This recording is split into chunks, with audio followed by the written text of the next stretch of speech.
Hello everyone, welcome back to test Saathi. आज के session में हम लोग 2024 के करंट अफेयर्स को देखेंगे, जिसके अंतर्गत हम आज सरकारी योजनाएं और नीति के बारे में बात करें। ये जो आपकी करंट अफेयर्स सीरीज होगी वो आपकी यूपीपीसीएस, आपकी यूपीपीसीएस और आपके साथ साथ यूपीएससी और बाकी स्टेट पीसीएस के लिए भी क्या होगा, इंपॉर्टेंट होगा।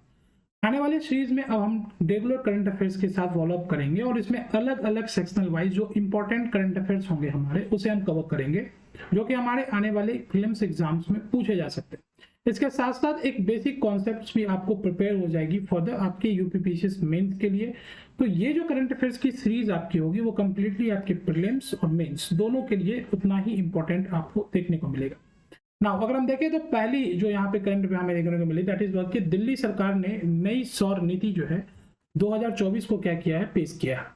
अब ये जो नई सौर नीति है दिल्ली सरकार के द्वारा जो पेश किया गया है, इसको बेसिकली इसका उद्देश्य है कि शहर में जो है सौर ऊर्जा के को अपनाने के लिए बढ़ावा देने के लिए, जिससे कि वायु प्रदूषण भी क्या होगी, कम आपको जो है देखने को मिले। इससे पहले भी दिल्ली सरकार ने आपको सौर नीति 2016 जो है लागू की थी और उसका देखने के बाद, उसकी सफलता मिलने के बाद अब इसके टारगेट को और ज्यादा बढ़ाया गया है और अब यहाँ पे है कि 1500 मेगावाट की ऊर्जा क्षमता की स्थापना करने की बात की गई। तो अभी जो करंट पावर कैपेसिटी जो दिल्ली गवर्नमेंट की अभी जो है वो कितनी है, 1500 मेगावाट है। और अब जो है नई टारगेट सोलर आपको की गई है, जो लगभग 2027 तक की टारगेट बनाई जा रही है कि अब इसे 1500 से लेके कितना 4500 मेगावाट तक क्या करनी है, रीच करनी है। अब इससे साथ ही क्या होता है, इसमें आपको देखने को मिलेगा कि इसके अंतर्गत गवर्नमेंट जो होगी वो क्या होगी, रूफटॉप सोलर पैनल्स लगाने के लिए रेसिडेंट को जो है वो क्या करेगी, इसके अंतर्गत जो है वो आपको प्रमोट करेगी। और देखने को मिलेगा कि इसमें गवर्नमेंट क्या करेगी, सब्सिडीज जो है वो क्या करेगी, प्रोवाइड करेगी, जिससे क्या होगा कि लोग इसको जो है ज्यादा से ज्यादा अडॉप्ट करें, ताकि जो है क्लीन जो फॉर्म ऑफ जो आपकी एनर्जी है वो लोगों को मिले और इससे क्या होगी, पोल्यूशन को कंट्रोल करने में हेल्प आउट मिलेगी।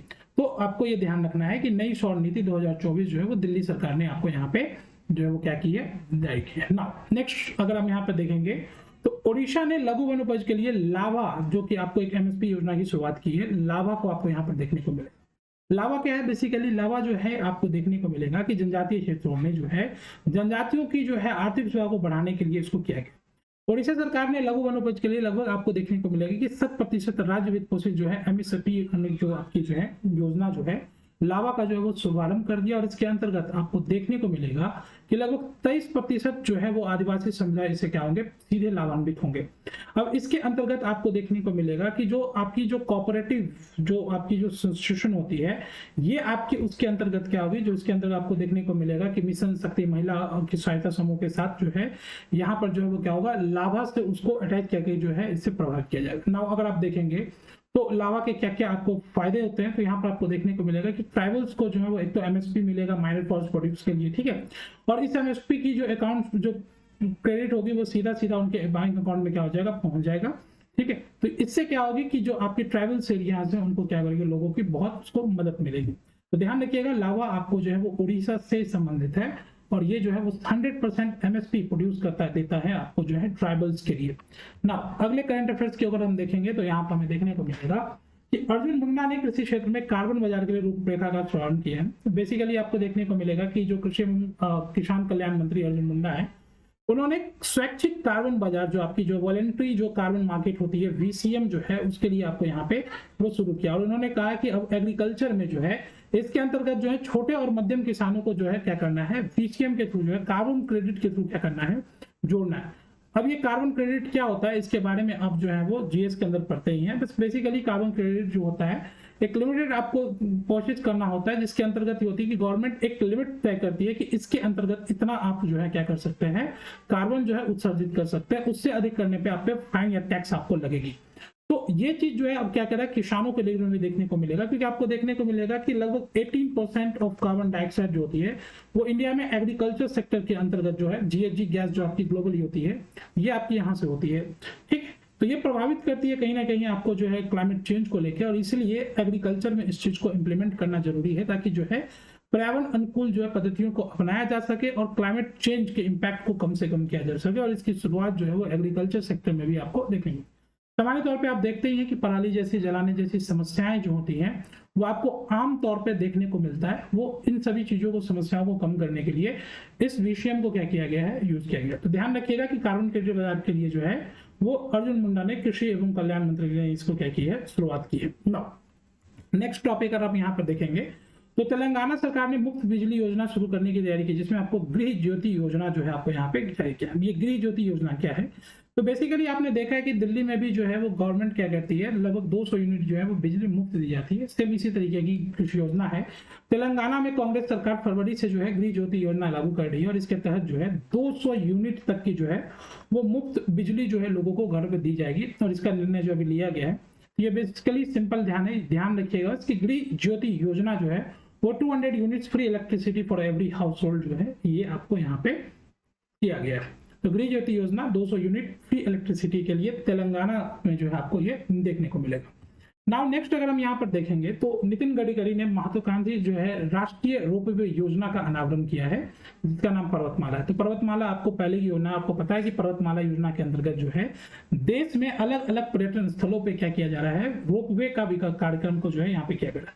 और इस बार में यहाँ पर क्या हुआ है कि अगले 5 वर्ष में लगभग 200 से अधिक रोपवे परियोजनाओं के लिए लगभग 1.5 लाख करोड़ 1.25 लाख करोड़ 1.25 लाख करोड़ जो है उसकी क्या की गई है, घोषणा की गई है। इसके अंतर्गत आपको देखने को मिलेगा कि इससे क्या होगा कि एक जो लोगों की जो होगी वो सार्वजनिक जीवन में क्या होगी, उसकी भागीदारी बढ़ेगी और इसके साथ साथ पर्यटन और बाकी चीजों को क्या होगा, बढ़ावा आपको देखने को मिलेगा। तो ध्यान रखिएगा पर्वतमाला योजना किससे संबंधित है, ये ध्यान रखिएगा। ये राष्ट्रीय रोपवे योजना आपको यहाँ पे इससे संबंधित है, इसे ध्यान रखिएगा। नाउ अगले प्रश्न को अगर हम यहाँ पे देखेंगे अगले टॉपिक को, तो युवा मामले एवं खेल मंत्रालय में फिट इंडिया चैंपियंस लॉन्च करेगा। अब ये फिट इंडिया चैंपियंस क्या है, फिट इंडिया चैंपियंस बेसिकली एक पॉडकास्ट है। फिट इंडिया चैंपियंस ध्यान रखिएगा, फिट इंडिया चैंपियन एक पॉडकास्ट है जो कि आपको यहाँ पर देखने को मिलेगा।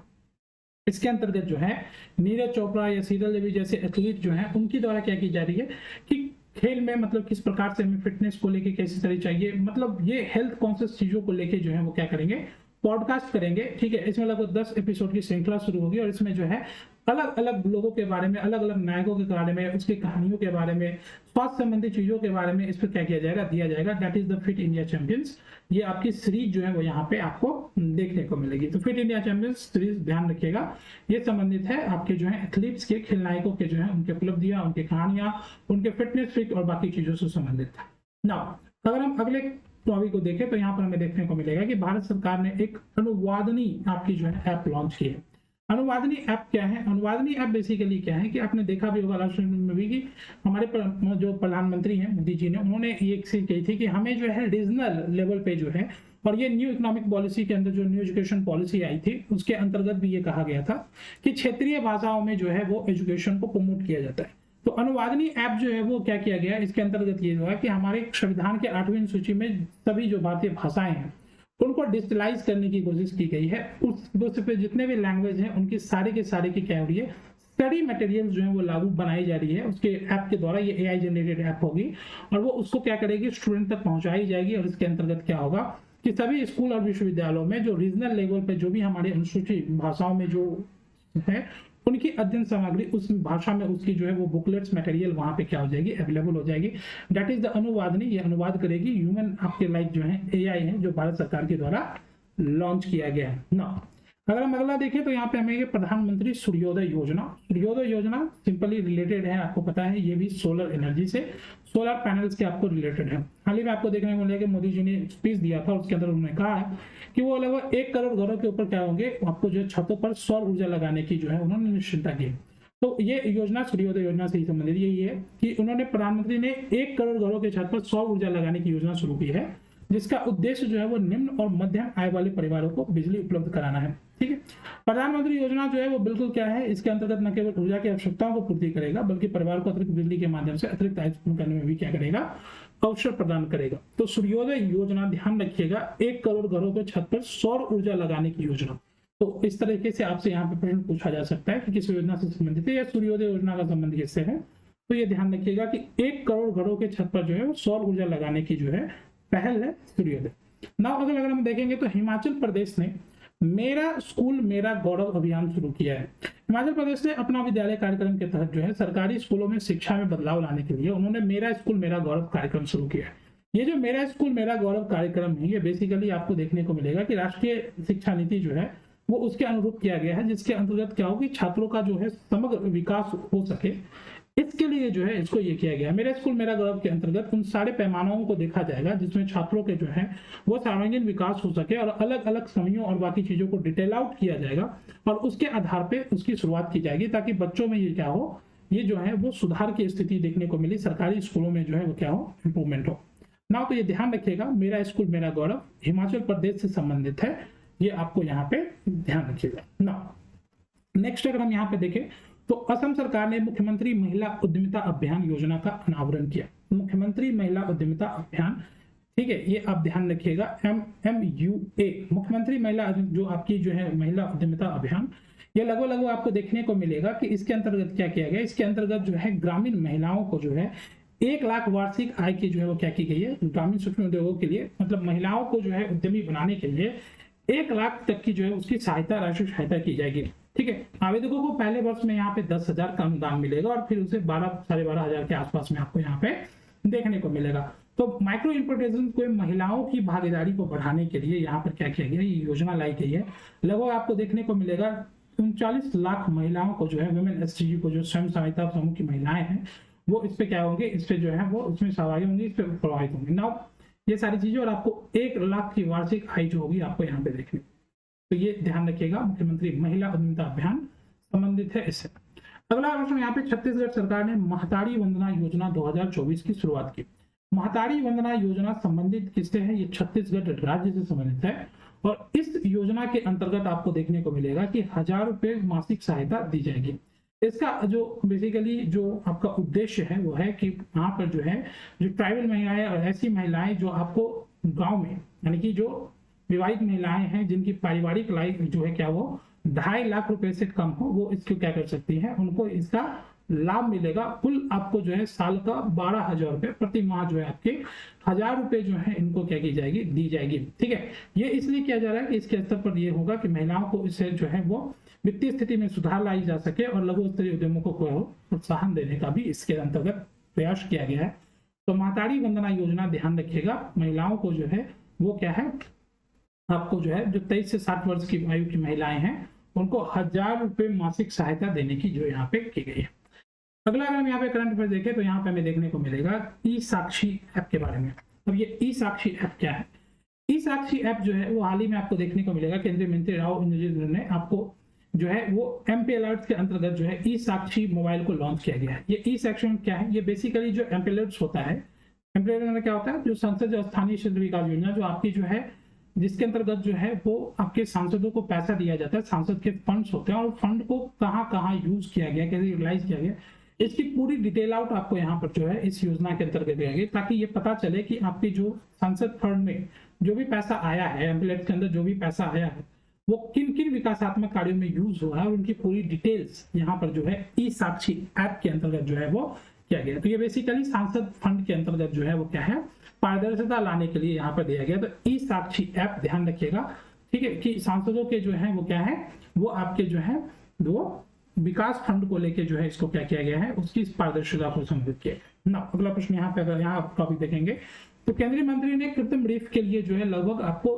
13 करोड़ की परियोजना को शुरू किया है। तो प्रधानमंत्री मत्स्य संपदा योजना के तहत जो है केंद्र और राज्य सरकार की एक संयुक्त पहल की गई है। इसमें आपको देखने को मिलेगा कि पंजीर से वर्कला तक लगभग 6,300 जो है वो क्या है, कृत्रिम चट्टानें स्थापित की गई है, और ये आपको देखने को मिलेगा केरल के तट के पास। लगभग ये 7.82 करोड़ का, और लगभग केंद्र राज्य के द्वारा जो है लगभग 5.2 करोड़ का जो है ये क्या है, वित्त पोषण के तहत जो है यहाँ पर क्या किया गया है, आर्टिफिशियल कोरल लीफ की क्या गई है, डेवलपमेंट की जा रही है, ताकि कोरल लीफ के अमाउंट को बढ़ाया जा सके, और इसके अंतर्गत जो है ये योजना आपको देखने को मिलेगी। तो ध्यान रखिएगा, मत्स्य संपदा योजना के अंतर्गत राज्य और केंद्र सरकार के दोनों के सहयोग से कृत्रिम रीफ की क्या की गई है, केरल के तटीय क्षेत्रों पे वहां पे इसका विकास किया जा रहा है ना। अगला अगर हम टॉपिक देखेंगे तो एक वाहन एक फास्टैग आपको यहाँ पर जो है देखने को मिलेगा। एक वाहन एक फास्टैग क्या, NHAI के द्वारा जो है एक नई पहल की गई है, एक वाहन एक फास्टैग। बेसिकली क्या है, NHAI की आपको देखने को मिलेगा कि एकाधिक वाहनों के लिए एक ही फास्टैग का दुरुपयोग को जो है उसको कम करने के लिए यहाँ पे क्या होता है, जनरली कि लोग जो होते हैं वो एक फास्टैग बनाते हैं और उसी को मल्टीपल जो है व्हीकल्स में यूज करते हैं, अलग अलग जगहों पे यूज करते हैं। इसको रोकने के लिए जो है क्या किया जा रहा है, यहाँ पे किसी की ट्रैकिंग और बाकी चीजों से भी संबंधित जो इश्यूज होती है, क्योंकि अलग अलग जो है, इसलिए क्या कि हर एक वाहन होगी और एक वाहन के ऊपर एक फास्टैग की जो है यहाँ पे पहल की गई है, ठीक है, जिससे कि किसी तरह की जो है इलीगल जो है वो मूविंग जो है वो वहां पे रोका जा सके।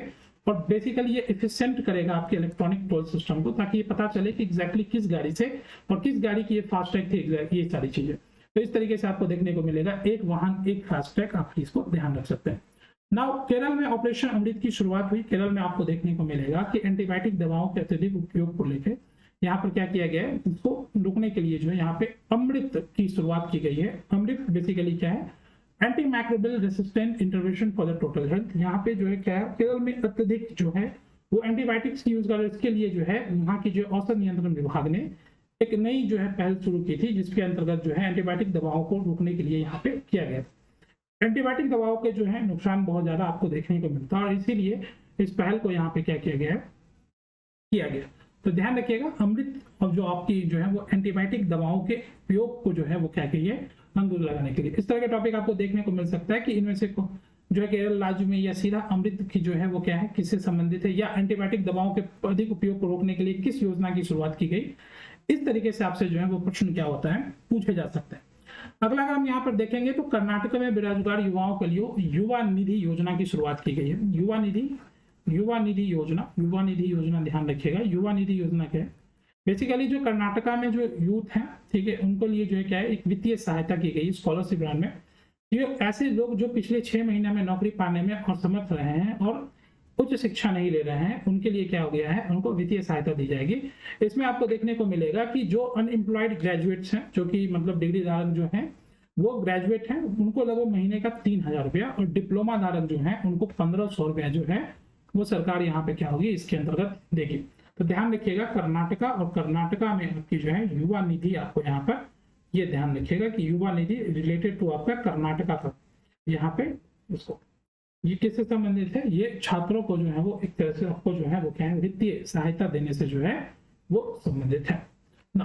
अगर अभी देखेंगे तो यहाँ पर हमें देखने को मिलेगा प्रधानमंत्री जनजातीय आदिवासी न्याय महाअभियान, जिसे हम पीएम जनमन कहते हैं। तो पीएम जनमन आपको यहाँ पर देखने को मिलेगा, पीएम जनमन योजना बेसिकली क्या है, इसके अंतर्गत जो है अभी क्या हुआ, लगभग 1 लाख लाभार्थियों को जो है इसके अंतर्गत जो है वो उसकी पहली किस्त जो है वो भेजी गई है। तो आपको देखने को मिलेगा कि इसका उद्देश्य जो है वो बेसिकली विशेष रूप से जो कमजोर जनजातीय समूह है, पीवीटी जो आपके जो है परिवारों, उसकी बस्तियों, उसको सुरक्षित आवास देने के लिए, स्वच्छ पेयजल देने के लिए, शिक्षा के लिए, स्वास्थ्य को बेहतर पहुंचाने के लिए, बेसिकली बुनियादी सुविधाएं देने के लिए, ताकि उसकी सामाजिक और आर्थिक स्थितियों में क्या हो, सुधार हो सके। इसके लिए जो यहाँ पे प्रधानमंत्री पीएम जन मन योजना, और इसके अंतर्गत जो है वो क्या हुई है, अभी जो है पहली किस्त भेजी गई है इसके लिए। पीएम जन मन योजना ध्यान रखिएगा, ये जो है वो एक बहुत ही महत्वाकांक्षी योजना है। आपको देखने को मिलेगा कि पिछले कुछ सालों में जनजातीय समूहों के लिए कई सारी नई नई योजनाएं आई हैं, और उन योजनाओं के अंतर्गत उनकी स्थितियों में सुधार लाने के लिए जो है कई सारी पहल की जा रही है। उसमें एक आपको पीएम जनमन भी देखने को मिलेगा, तो ध्यान रखिएगा पीएम जनमन। ना अगला अगर हम देखेंगे तो पश्चिम बंगाल में SC ST के छात्रों के लिए योग्य श्री योजना शुरू की गई है। योग्य श्री योजना जो है वो क्या है, आपको यहाँ पे पश्चिम बंगाल में मुख्यमंत्री ममता बनर्जी ने सामाजिक कल्याण योजना का जो है योग श्री योजना की शुरुआत की है। इसके अंतर्गत जो अनुसूचित जाति और जनजाति के जो छात्र हैं उनको मुफ्त प्रशिक्षण दिया जाएगा। बेसिकली उनको जो है सरकारी नौकरी या सिविल सेवा के उम्मीदवार के लिए निःशुल्क प्रशिक्षण दिया जाएगा। इसके अंतर्गत उनको जो है पढ़ाया जाएगा, ट्रेन किया जाएगा, ताकि वो एग्जाम को क्लियर कर पाए। तो इसके लिए जो है योग्य श्री योजना जो यहाँ पर जो है वो क्या हुआ है, अनाउंस किया गया है। तो योग्य श्री योजना आप यहाँ पर ध्यान रखिएगा, ये आपको जो है पश्चिम बंगाल में SC ST के छात्रों के लिए दिया गया है। इसके अंतर्गत जो है वो क्या होगा, गवर्नमेंट सर्विसेज की प्रिपरेशन कराई जाएगी ना। जल जीवन मिशन ने 14 करोड़ ग्रामीण घरों को नल जल कनेक्शन प्रदान किया है। तो JJM जो आपकी है वो अब जो है अपनी रिकॉर्ड ब्रेक कर चुकी है, और वो 14 करोड़ जो है वो लोगों को क्या हो चुकी है, नल का जो है जल कनेक्शन उपलब्ध कराने का उपलब्धि हासिल कर चुका है। 6 राज्यों और 3 प्रदेश में अब लगभग जो है 70% से मिजोरम, अरुणाचल प्रदेश, बिहार जैसे अन्य सभी में ये संतृप्ति के लगभग करीब है। तो आपको देखने को मिलेगा कि JJM जो है जल हर घर जल योजना जो है उसके अंतर्गत लगभग 14 करोड़ जो है वो नल जल कनेक्शन का जो है वो क्या क्या टारगेट पूरा कर लिया गया है। और आपको पता है कि लगभग ये जो है कई सारे राज्यों में तो अभी लगभग सैचुरेटेड कंडीशंस में ना। अगले प्रश्न देखेंगे तो जम्मू कश्मीर जो है वो विश्वकर्मा योजना लागू करने वाला पहला केंद्र शासित प्रदेश बन गया। क्या है विश्वकर्मा योजना? विश्वकर्मा योजना के अंतर्गत आपको देखने को मिलेगा जो पारंपरिक कारीगर हैं या शिल्पकार हैं उनको समर्थन देने के लिए जो है क्या है वो केंद्रीय योजना की एक केंद्रीय योजना है, जिसके अंतर्गत जो है वहां पर आपको देखने को मिलेगा कि पहला आपको यहाँ पे जम्मू कश्मीर जो है यहाँ पे पहला केंद्र शासित प्रदेश का नाम जो इसको लागू किया। ITI शोपियां आपको यहाँ पर देखने को मिलेगा। ITI शोपियां में यहाँ पर जो इसका उद्घाटन किया गया और दर्जी शिल्प में विशेषता रखने वाले 30 प्रशिक्षु इसमें यहाँ पे क्या किए गए थे, शामिल किए गए थे। ध्यान रखिएगा कि विश्वकर्मा योजना लागू करने वाला पहला केंद्र शासित प्रदेश कौन है, तो जम्मू कश्मीर है। यहाँ पे दर्जी शिल्प में विशेषता रखने वाले लोगों को यहाँ पे प्रशिक्षु यहाँ पर जो है यहाँ पे क्या हुआ, इसका उद्घाटन किया गया ITI शोपियां। ठीक है, तो अगला अगर यहाँ पर देखेंगे तो विधवा पुनर्विवाह प्रोत्साहन योजना एक बहुत ही महत्वपूर्ण परियोजना आपको देखने को मिलेगी। झारखंड के मुख्यमंत्री चंपई सोरेन ने अभी जो है यहाँ पर गया था विधवा पुनर्विवाह प्रोत्साहन योजना की शुरुआत की थी। इस योजना के अंतर्गत जो है विधवाओं के पुनर्विवाह को विकल्प करने के लिए 2 लाख रुपए की क्या वित्तीय प्रोत्साहन राशि जो है वो दी जाएगी, ताकि जो है वो अगले जो है यहाँ पे आपको जो है उसके आने वाले भविष्य के लिए उसके लिए बेहतर, क्योंकि आपको सामान्य से पता है कि विधवा जो पुनर्विवाह की समस्या जो है अभी भी भारत में जो है एक बड़ी समस्या है, और उसको प्रोत्साहन करने के लिए जो यहाँ पे जो है वो झारखंड की राज्य सरकार की एक बहुत ही महत्वाकांक्षी योजना यहाँ पे लाई गई, ताकि इसके अंतर्गत जो है वो विधवा पुनर्विवाह को जो है प्रोत्साहित किया जा सके।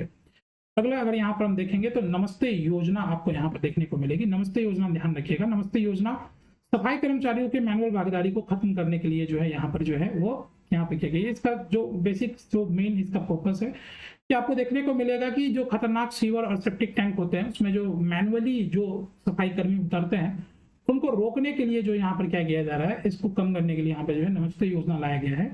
और इसके अंदर आपको देखने को मिलेगा कि NSFDKC के द्वारा 3 वर्ष के लिए क्रियान्वित की गई है, और इसका जो है लगभग 349.73 करोड़ के बजट के साथ कर्मचारियों की सुरक्षा और कल्याणों को क्या की गई है, प्राथमिकी दी गई है। इसके अंतर्गत कई सारे टेक्निकल मशीन और बाकी चीजों को भी जो है क्या किया जाएगा, लाया जाएगा। तो नमस्ते योजना ध्यान रखिएगा सफाई कर्मचारियों को जो है वो मैनुअल भागीदारी से जो है फिजिकली जो उतरते हैं उसको कम करने के लिए रोकने के लिए इसको लाया गया। तो नमस्ते योजना बिल्कुल ध्यान रखिएगा, ये बहुत महत्वपूर्ण योजना आपको यहाँ पे देखने को मिलेगी। So this is all from the today session. सरकारी योजना और नीतियों में आपका जो है ये सबसे महत्वपूर्ण वाले थे। ये पार्ट 1 है, इसके बाद हम और कई सारे पार्ट्स में जो है इसे डिस्कस करेंगे।